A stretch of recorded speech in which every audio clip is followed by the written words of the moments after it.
بسم اللہ الرحمن الرحیم۔ السلام علیکم، میں آپ کا میزبان سمیم ابراہیم اور آپ ہمارا سوشل میڈیا دیکھ رہے ہیں۔ آج 7 جون ہے، اتوار کا دن ہے اور میں اسلام آباد میں آپ سے مخاطب ہوں۔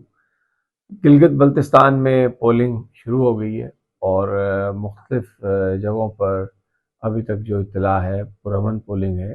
کچھ جگہوں پر پی ٹی آئی نے کمپلینٹ کی ہے کہ ان کو روکنے کی کوشش کی گئی ہے، ان کے آزاد امیدوار کو۔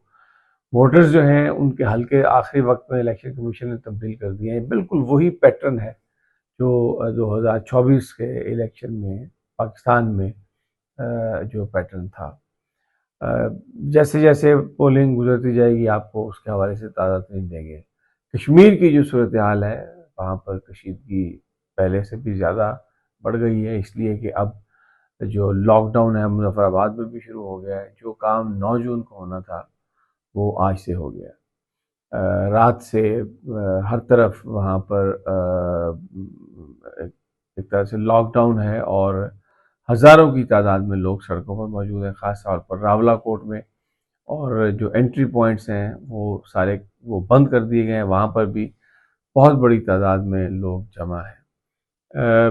جو اطلاعات آ رہی ہیں اس میں مقامی لوگوں نے، کیونکہ بہت بڑے پیمانے پر یہ لوگ سڑکوں پر ہیں، اس وقت جو زیادہ فوکس ہے وہ راولہ کوٹ پر ہے، کیونکہ وہاں پر جو شاہ زیب حبیب ہیں ان کی ابھی میت کو بھی نہیں دفنایا گیا، اور عمر نذیر کشمیری کا پھر ایک اب ویڈیو پیغام بھی آ گیا ہے جس میں ان کے سر پر پٹی ہے، اور انہوں نے کہا ہے کہ یہ جدوجہد جاری رہے گی۔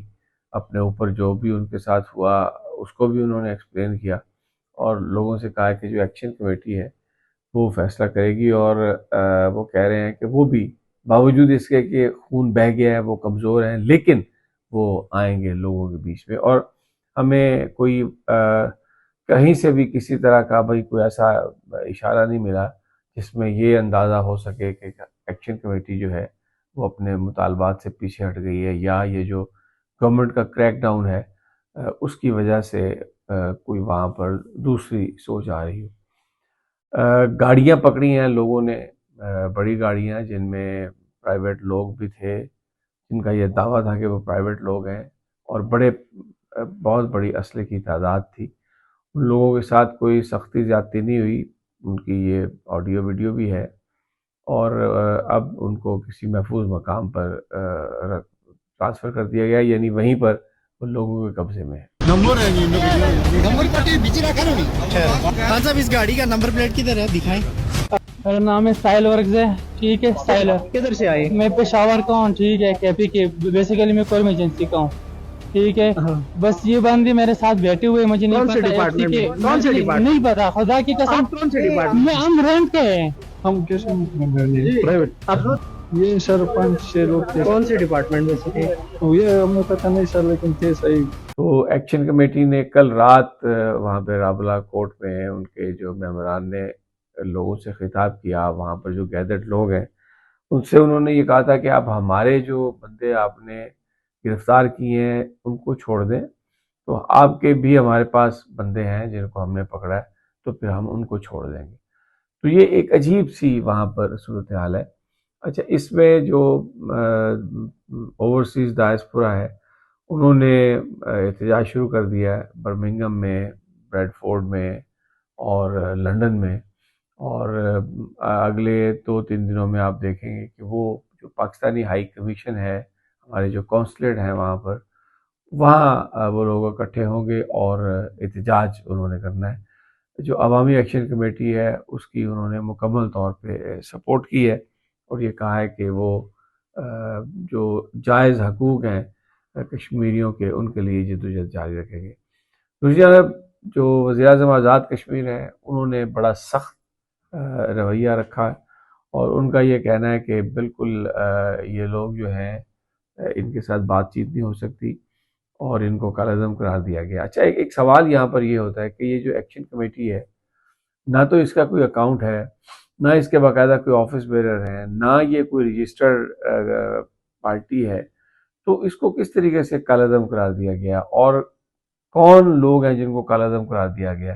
کہ کیا پورے جو آزاد کشمیر میں لوگ یہ سوال کر رہے ہیں، اوورسیز انٹرنیشنل جو ہیں کشمیری وہ بھی، اور جو کور کمیٹی کے ممبران ہیں اور ایکشن کمیٹی کے، وہ کہتے ہیں کہ کیا یہ 40 لاکھ جو لوگ ہیں مقبوضہ آزاد کشمیر کے، ان سب کو دہشت گرد قرار دے دیا گیا ہے، کیونکہ کوئی نہ تو اس عوامی ایکشن کمیٹی کا نہ کوئی بینک اکاؤنٹ ہے، نہ کوئی رجسٹرڈ جماعت ہے، نہ کوئی جھنڈا ہے، تو کس طرح، کس ایویڈنس کی بنیاد پر انہیں آپ نے وہ قرار دیا ہے، کالعدم قرار دیا ہے؟